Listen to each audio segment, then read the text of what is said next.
Masu kallon mu assalamu alaikum. Yau kun ganni a gona ko? To ba shirin na zo yi ba, na zo muku da albishir mai daɗin gaske. Shin kuna da labarin cewa yanzu a duk inda kuke za ku iya kallon tashar Alu TV a tauraron ɗan adam wato Utelsat a 16E a frequency 10804 H30002 domin samun ingantattun shirarwarmu da ma sahihan labarai. Ku ci gaba da bibiyar tashar Alu TV a duk faɗin duniya domin samun shirarwarmu da kuma sahihan labarai.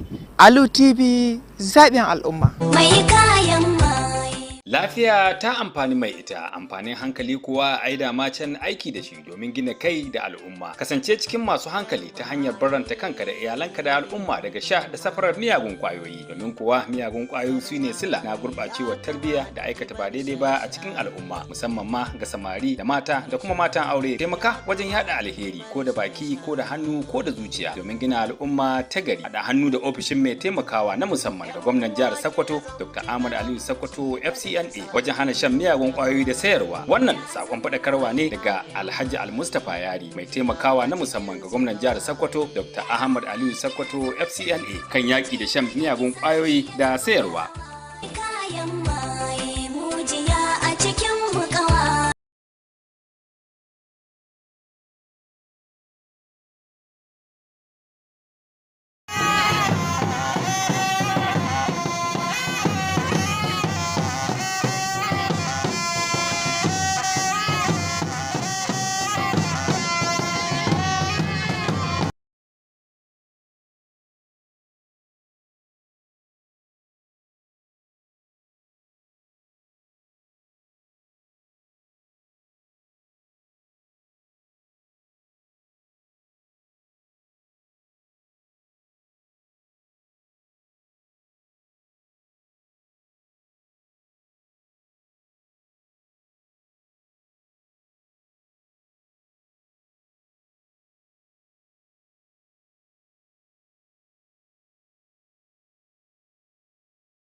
A very good evening and thank you so much for joining us at this time. Welcome to Alu TV News.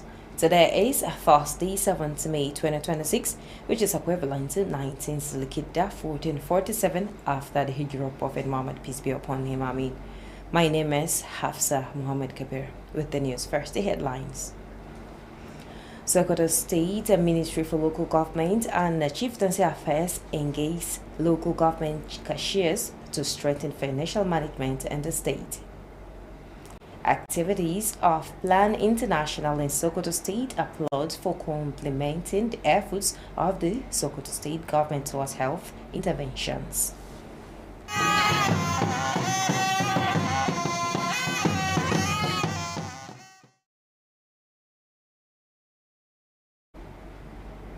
Now the news in detail. The Sokoto State House of Assembly has received and adopted a report of the Joint House Committees on Local Government and Chieftaincy Affairs, as well as Finance and Appropriation on the 2026 budget proposals of the 23 local government councils in the state. The report was represented during a plenary presided over by the Speaker of the House, Right Honorable Tukur Balabodenga. Our legislative correspondent reports that the Assembly approved all the recommendations contained in the report for immediate implementation by the 23 local government councils across the state. The House recalled that it had earlier received a letter from the State Ministry for Local Government on the 8th of April 2026, which was subsequently referred to the Joint Committee for Scrutiny and Further Legislative Actions. Presenting the report during plenary, the chairman of the Joint Committee, Honorable Saidu N. Ibrahim, representing Sabo Birnin North constituency, said the committee carefully examined the budget proposals submitted by the councils. Following deliberations, members of the House unanimously adopted and approved all the recommendations contained in the report for immediate implementation. Meanwhile, after exhausting all items on the order paper, the House adjourned plenary to Tuesday, 12th May 2026. The adjournment motion was moved by the Majority Leader, Honorable Muhammad Bello Idris, representing Wadabara North constituency. And now, efforts to strengthen collaboration between government institutions and community stakeholders in Sokoto State have received a boost as the Commissioner for Local Government and Chieftaincy Affairs, Ibrahim the Adari, held separate engagements with cashiers from the 23 local government areas and members of the Student Association in his office. Okashatu Sani completes the story. During the visit, the chairman of the Cashiers Forum, Abdurrahman Abubakar, explained that the purpose of the visit was to congratulate the commissioner and seek support towards strengthening the forum through participation in seminars and workshops aimed at enhancing members' professionalism, expertise. He also requested that the forum be named the Lachungobur Forum in recognition of the Commissioner's steadfast commitment to improving the skills of cashiers across the 23 local government areas. In his response, the Commissioner for Local Government and Chieftaincy Affairs, Ibrahim Dadi Adare, expressed appreciation for the visit and assured the delegation that their request will receive due considerations. Your effort is wonderful, is welcoming, and we will work with you to support our people. Always remember that you as an individual or individuals, you are representing our people. Whatever you do, do it for our people and for their own sake. Do it diligently to the best of your ability. Meanwhile, the commissioner also received members of the Gobir Student Association, led by its chairman, Mansour Alhatu Gatawa. He explained that the association comprises individuals of Sabon Birni local government area studying across the state, adding that its objective is to provide academic guidance and support to students at various levels. The commissioner assured the students of his full support and urged them to maintain good character and exemplary conduct at all times. I'm happy to inform you that I will be willing to be your grand patron and to support you in your cause, and also collaborate with you to support our students. Be mindful that you are students, you're supposed to be those in learning and character. You should be loyal to your teachers, be obedient to the rules and regulations governing your school. Both visits took place at Commissioner's office in Sokoto. Ukashi Tusani, Alu TV News. Still in Sokoto State, residents of Sokoto State have been asked to take precautionary measures against possible flooding and other weather-related hazards as the National Emergency Management Agency NEMA issued a flood and weather advisory for the 2026 rainy season. The agency warned that the state is expected to experience above normal rainfall, which may increase the risk of flooding in several communities across the state. According to the advisory issued by the NEMA Sokoto Operations Office, heavy and concentrated rainfall is expected during 2026 rainy season, with possible windstorms and sandstorms likely to affect lives, farmlands, and infrastructure. The agency identified areas around the Sokoto Rima River system, especially low-lying communities and farmlands, as high-risk flood zones, warning that peak flooding is expected between July and September. The statement signed by the head of NEMA Sokoto Operations Office, Tukur Abakar, also disclosed that some local government areas may experience a prolonged dry spell between June and August. The affected areas include Binji, Bodinga, Denge Shuni, Gada, Wadabawa, Ilela, Isa, Raba, Shagari, Silame, Tambuwal, and Yabu.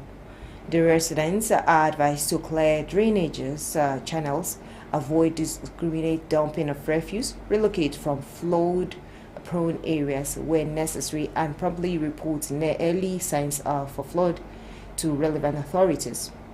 The agency further called on farmers to adopt climate-smart agricultural practices to reduce the impact of the changing weather condition.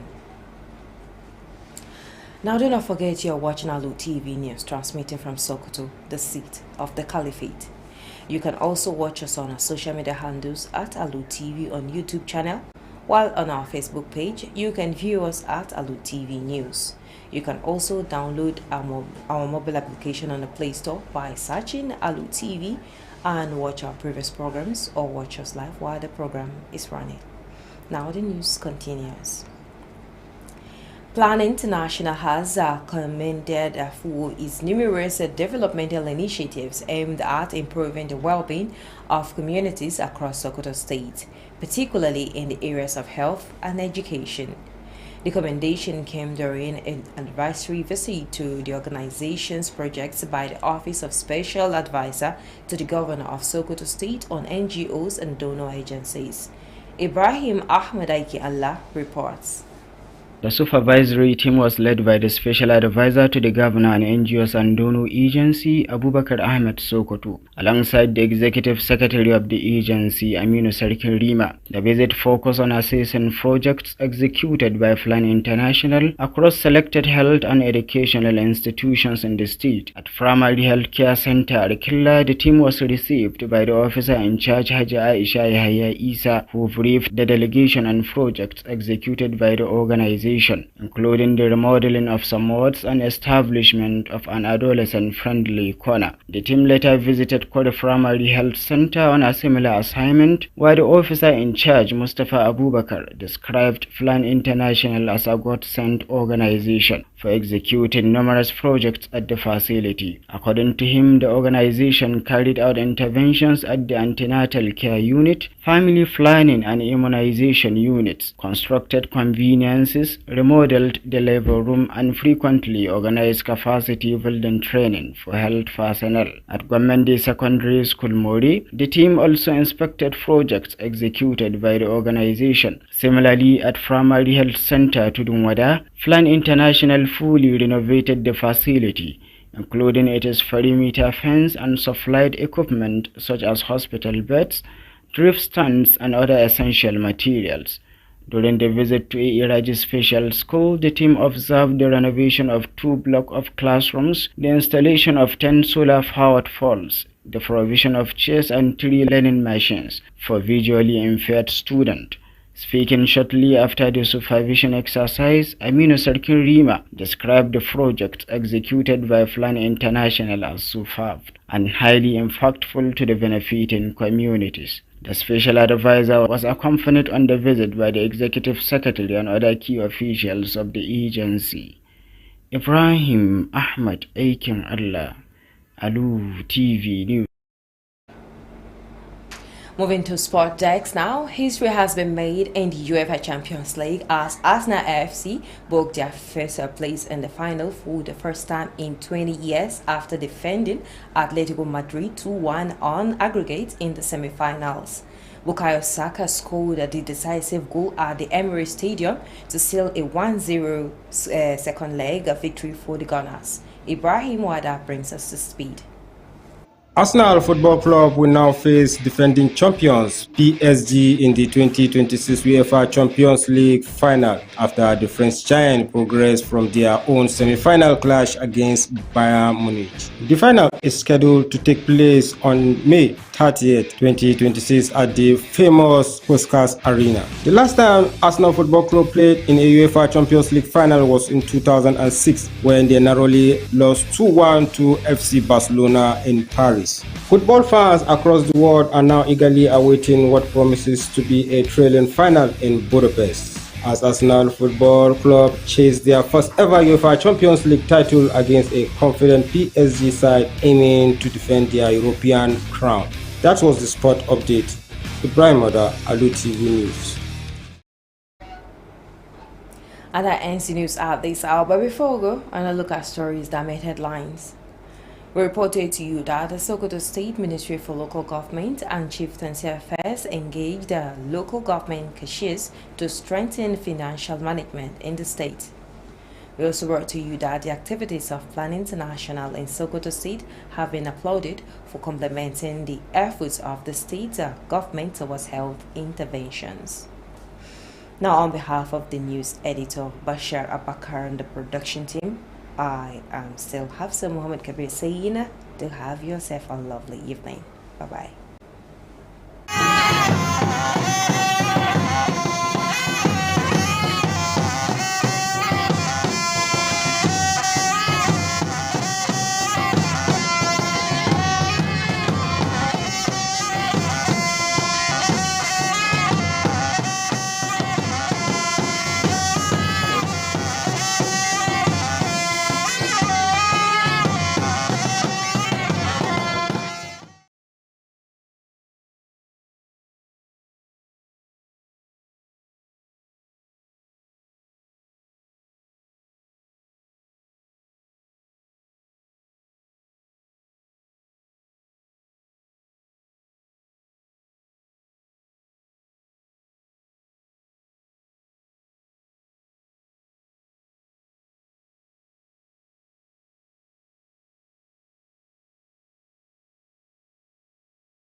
ma'aikatar kula da kananan hukumomi ta jihar sokoto ta yi wani zama da wato ma'aji na dukkanin kananan hukumulki da ke jihar sokoto domin karfafa yadda za a kula da tsimi da tanadin kuɗi a cikin jihar. An jinjina wa ayyukan da Plan International ke gudanarwa musamman domin karfafawa gwamnatin jihar sokoto ta hanyar bunƙasa kiwon lafiya a cikin jihar. Jama'a assalamu alaikum, barkanmu da kasancewa da ku a labaran gidan talabijin na Alu TV. Yau Alhamis 7 ga watan 5 shekara ta 2026 wadda ta yi daidai da 19 ga watan Zulqa'ida shekara 1447 bayan hijirar fiyayyen halitta Annabi Muhammadu sallallahu alaihi wasallam daga Makka zuwa Madina. Sunana Hayatu Jibo Dallatu.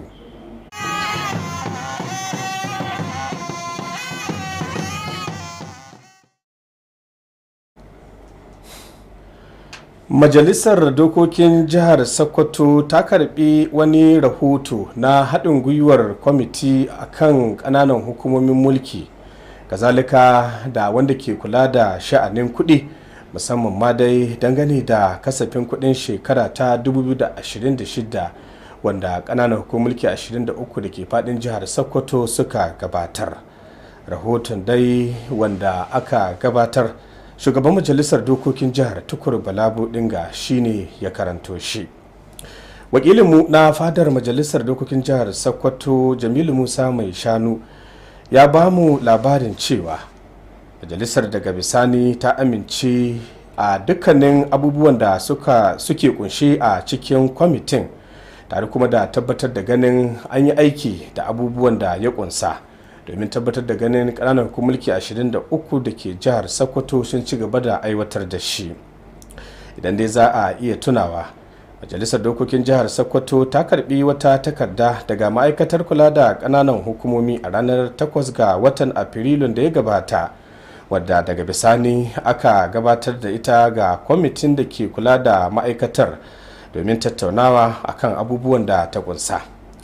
Da yake gabatar da rahoton nasa a zauren majalisar, shugaban kwamitin honorable Sa'idu N Ibrahim mai wakiltar karamar hukumar mulkin sabon birni ta arewa ya bayyana cewa kwamitin ya yi duba na tsanaki tare da gabatar da dukkanin abubuwan da suka kunshi kasafin kuɗin na majalisun dokoki. Biyu bayan tattaunawar da aka yi, dukkanin 'yan majalisar dokokin jihar Sokoto sun amince tare da tabbatar da ganin an yi aiki da abin da kwamitin ya kunsa gabaki daya. Har ila yau, bayan wato tauka muhawara akan wata takarda daga bisani majalisar dokokin ta ɗage zamanta zuwa talata 12 ga watan nan da muke ciki. Shugaban wato jagoran majalisar dokokin jihar honorable Muhammad Bello Idris shine ya gabatar da wannan bukata, daga bisani ta samu mara baya, daga bisani dukkanin 'yan majalisar suka amince. Domin ganin an karfafa dangantaka da ke tsakanin hukumomin gwamnati kazalika da dukkanin masu tallafawa musamman a yankunan karkara da ke fadin jihar Sokoto, kwamishinan kula da ma'aikatar kananan hukumomi da ke jihar Sokoto Ibrahim Dadi Adare ya yi wani zama da dukkanin ma'aji na dukkanin kananan hukumomi 23 da ake da su a jihar Sokoto domin tabbatar da ganin an inganta tare da karfafa tsimi da tanadin kudin kananan hukumomin mulki. Wakilinmu Okashatu Sani ya haɗa mana wannan rahoto. A yayin ziyarar shugaban kungiyar masu kula da kuɗi na ƙananan hukumomin jihar Sokoto, wato Cashiers Forum a turance, Abdurrahman Abubakar ya bayyana cewa makasudin ziyarar shine taya kwamishinan murna da kuma neman goyon baya wajen ƙarfafa kungiyar. Ya kuma buƙaci hakan ta hanyar ba mambobin damar halartar horo da bitoci domin inganta ƙwarewarsu ta aiki. Haka zalika dai ya buƙaci a sanya wa ƙungiyar suna da Latin Gobir Forum a matsayin karamawa ga kwamishinan bisa jajircewarsa wajen inganta dabarun aiki na masu kula da kuɗi a faɗin ƙananan hukumomi 23 na wannan jihar. A nasa jawabin, kwamishinan ma'aikatar al'amuran ƙananan hukumomi da masarautu Ibrahim Dadi Adare ya nuna jin daɗinsa bisa ga ziyarar, inda ya tabbatarwa tawagar cewa za a duba bukatunsu cikin kankanin lokaci. Za ku haɗa ƙarfi da ni a ƙarƙashin jagoranci domin mu tabbatar da mun taimaki fatimu ko mun taimaka ma jama'anmu. Yana da kyau, wannan abu ne wanda an na farin ciki kuma a shirin nake aiki tare da ku. Ina roƙon Allah ya ba mu damar ɗauke nauyin da aka ɗora muna. Mu yi aiki domin amfanin jama'anmu kuma mu taimaka ma jama'anmu. A gefe ɗaya kuma kwamishinan ya karɓi bakuncin mambobin ƙungiyar ɗalibai masu kishin Gobir, wato Gobir Student Association, ƙarƙashin jagorancin shugaban ƙungiyar Mansur Alhatu Gatawa. Shugaban ya bayyana cewa ƙungiyar ta kunshi 'yan asalin ƙaramar hukumar Sabon Birni da ke karatu a makarantun jihar Sokoto. Ya ƙara da cewa burinsu shine jagoranta da kuma taimakawa ɗalibai a matakai daban-daban na karatu. Kwamishinan ya tabbatar wa ɗaliban cikakken goyon bayansa, sannan ya buƙace su da su kasance masu ɗabi'u na gari da halaye na waɗanda za a yi koyi da su a kowane lokaci. Ina muku huɗuba akan ku zamo ɗalibai na gari masu tsaya su dage wajen karatu ko su yi biyayya ga malamansu, sannan ku sani banda tahowa da takarda cikin jarabawa domin mutum shi rubuta cikin aljihu ne ko cikin wando ne ko ga tayin hannun shi, don haka ku kula da wannan. Dukkanin ziyarce-ziyarcin dai sun gudana ne a ofishin kwamishinan da ke birnin Sokoto. Okashatu Sani, labaran Alu TV. An shawarci al'ummar jihar Sokoto da su ɗauki matakan gaggawa, musamman ma dai biyo bayan hasashen da ake yi na samun ruwan sama kama da bakin kwarya a wannan shekara. Hukumar kula da yanayi ta ƙasa wato ita ce ta fitar da ko kuma ta bayar da wannan shawarar, musamman ma dai dangane da damar bana ta wannan shekara. Hukumar ta yi gargaɗin cewa ana hasashen jihar Sokoto za a samu tsananin ruwan sama, wanda kuma hakan zai haifar da ambaliyar ruwa da zai shafi wasu daga cikin ƙauyukan da ke faɗin jihar Sokoto. A cewar hukumar, wannan ruwan sama da za a samu ana hasashen cewa ambaliya ce wadda za ta biyo bayan ruwan sama da za su sauka kama da bakin ƙwarya, haɗi da tsawa, tare da kuma tabbatar da ganin wato an kaucewa dukkanin abubuwan da zai iya biyo baya. Hukumar ta bayyana cewa wannan hasashen da ake yi na samun wato ruwan sama kama da bakin kwarya zai daidaita rayuka, gonaki, kazalika da gidaje. Hukumar daga nan sai ta bayyana cewa wuraren da ake sa ran wato samun ambaliyar ruwan musamman a wasu ƙauyuka da ke fadin jihar Sokoto sun hada da wato ƙananan hukumar mulkin Binji da dai sauransu. Bayanin ya ƙara da cewa hukumar ta fitar da wannan sanarwa bisa la'akari da yadda al'amura suke tafiya da kuma hasashen yanayi, tare da tabbatar da ganin an ɗauki matakan da za su shawo kan matsalar gabaki ɗaya. Kamar yadda hukumar ta ci gaba da bayani, ta ce ƙananan hukumar mulki kamar su Binji, Bodinga, Dangishuni, Gada, Gwadabawa, Illela, Isa, Raba, Shagari, Silami, Tambol da kuma Yabo na daga cikin ƙananan hukumar mulkin da za su fuskanci wannan al'amarin. Akan haka ta shawarci al'ummomin da suke waɗannan garuruwa, kazalika da waɗanda suke zaune a magudanun ruwa, da su yi ƙoƙarin kaucewa ko kuma sauya mazauni la'akari da yadda ake hasashen samun ambaliyar, wadda kuma za ta iya haifar da matsaloli da dama a tsakanin al'umma. Daga nan sai hukumar ta bayar da shawara ga al'umma har ila yau da su yi ƙoƙarin bin dokoki da aka sharɗanta, tare da koyon dukkanin abubuwan da ake bukata domin sanin irin matsalolin da za su iya bijirowa a lokacin ambaliyar ruwa. Kada ku shafa, kuna kallon labarun ne daga nan gidan talabijin na Alu TV da ke zo muku a Sokoto birnin Shehu, cibiyar daular Usmaniya.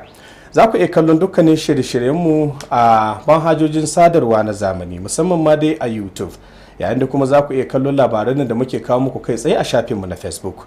Za ku iya sauke dukkanin manhajoji domin kallon shirye-shiryen da muke gabatarwa a wayoyinka na salula, waɗanda muka naɗa, kazalika da waɗanda suke tafiya a halin yanzu. Labaran za su ci gaba. An jinjina wa shirin Plan International a Sokoto, musamman ma dai akan ayyukan da yake bijirowa da su da zumar ganin an karfafa wa yankunan karkara da ke fadin jihar, musamman a bangaren kiwon lafiya. Wannan wato jinjinar dai ta biyo bayan wata ziyara da kungiyar ta kai a ofishin mai ba gwamnan jihar Sokoto shawara akan kungiyoyi waɗanda ba na gwamnati ba a jihar Sokoto. Wakilinmu Ibrahim Ahmad Aikin Allah ya haɗa mana wannan rahoto. A lokacin ziyarar mai ba gwamnan jihar Sokoto shawara kan kungiyoyin da ba da kuma kungiyoyin tallafi, Abubakar Ahmed Sokoto ya jagoranci tawagar zuwa ziyarar sa ido kan ayyuka tare da rakiyar babban sakataren hukumar Aminu Sarkin Rima. Ziyarar ta mayar da hankali ne wajen tantance ayyukan kungiyar Plan International, wanda ta aiwatar a wasu cibiyoyin lafiya da makarantu a fadin jihar Sokoto. A cibiyar lafiya matakin farko da ke Arkilla, jami'ar da ke kula da cibiyar Hajiya Aisha Yahaya Isa ta tarbi tawagar tare da yi musu bayani kan ayyukan da kungiyar ta gudanar a cibiyar, ciki har da gyaran wasu ɗakuna da kuma samar da wani sashi na musamman domin kula da matasa. Daga nan tawagar ta kai ziyarar cibiyar lafiya matakin farko da ke karamar hukumar Kware domin yi irin wannan aiki, inda jami'in da ke kula da cibiyar Mustapha Abubakar ya bayyana Plan International a matsayin kungiyar da Allah ya aiko sakamakon ɗimbin ayyukan da ta aiwatar a cibiyar. A cewarsa, kungiyar ta gudanar da ayyuka a sashen kula da mata masu juna biyu, sai kuma sashen tsarin iyali da rigakafi, tare da gina banɗakuna, gyaran ɗakin haihuwa da kuma shirya horarwa akai-akai ga ma'aikatan lafiya domin ƙara musu ƙwarewa. A makarantar gwamnati ta sakandare da ke More, tawagar ta duba ayyukan da ƙungiyar ta Plan International ta aiwatar. Haka kuma a asibitin lafiya matakin farko da ke Tudun Wada, Plan International ta gyara cibiyar baki ɗaya, ciki har da katangar harabar asibitin tare da samar da kayayyaki kamar gadajen asibiti, sai kuma karahunan sanya ruwa ga mara lafiya da kuma sauran muhimman ayyuka. A yayin ziyarar a makarantar Raji da ke a nan jihar Sokoto, tawagar ta lura da yadda aka gyara wasu azuzuwa har guda 2 tare da samar da fitilu masu amfani da hasken rana har guda 10, sai kuma samar da kujeru da kuma na'urorin koyarwa guda 3 domin ɗalibai masu matsalar gani. Da yake jawabi jim kaɗan bayan kammala aikin, Aminu Sarkin Rima ya bayyana ayyukan na Plan International a matsayin masu matukar kyau da kuma amfani ga al'ummomin da suka amfana. Mai ba gwamnan jihar Sokoto shawara ya samu rakiyar babban sakataren hukumar tare da sauran manyan jami'an hukumar. Ibrahim Ahmad aikin Allah, labaran Alu TV.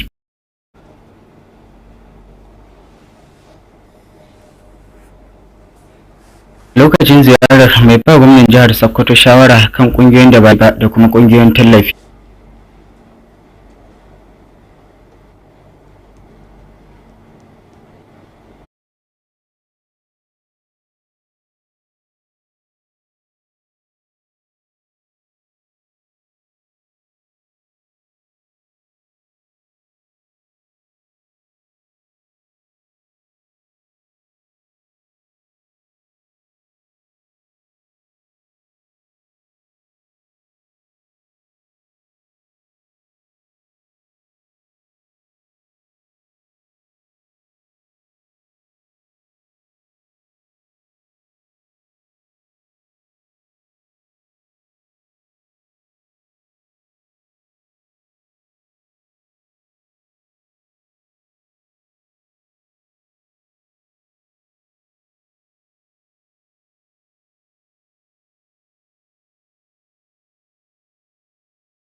Idan muka juya a kwallon kafa kuwa za ku ji cewa tarihi ya sake maimaita kansa musamman a gasar a gasar kwallon kafa ta kasashen turai, inda kungiyar wasan kwallon kafa ta Arsenal ta samu nasara kai zagaye na karshe a cikin shekaru 20, inda ta doke kungiyar kwallon kafa ta Atletico Madrid. Bukayo Saka shine ya zura kwallo a cikin raga. Ibrahim Wada gare ka.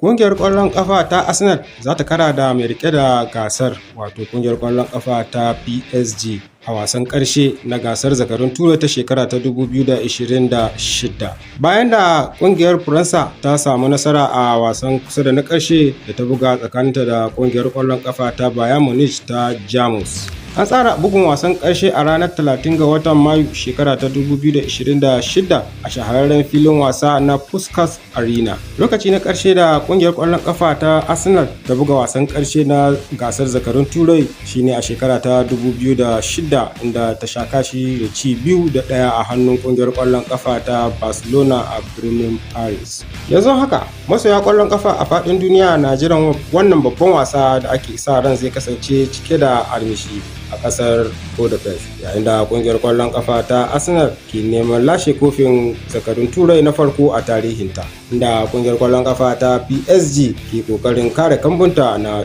turai. Rahoton wasanni kenan. Ibrahim Wada, labarun Alu TV. To madalla Ibrahim, kuma da labaran wasannin ne muka zo ƙarshen labaran gabaki daya, amma kafin ne sallama da ku bar na sake so muku wasu daga cikin muhimman kanunsu. Mun ba ku labarin cewa ma'aikatar kula da ƙananan hukumomi ta jihar Sokoto ta yi wani zama da masu kula da kuɗi, wato ma'aji na dukkanin ƙananan hukumomin mulki 23, domin sanin yadda za su rika kula da tsimi da tanadi na kuɗin ƙananan hukumomi a jihar Sokoto. Har ila yau kun ji cewa an jinjinawa shirin Plan International akan kokarin da yake yi wajen tallafawa gwamnatin jihar Sokoto, musamman ma dai a bangaren kiwon lafiya. A madadin wanda hidimar ta ci labaran, Bashar Abubakar da sauran abokan aiki, Hayatu Jibo da Latuke ce da ku, na barku lafiya.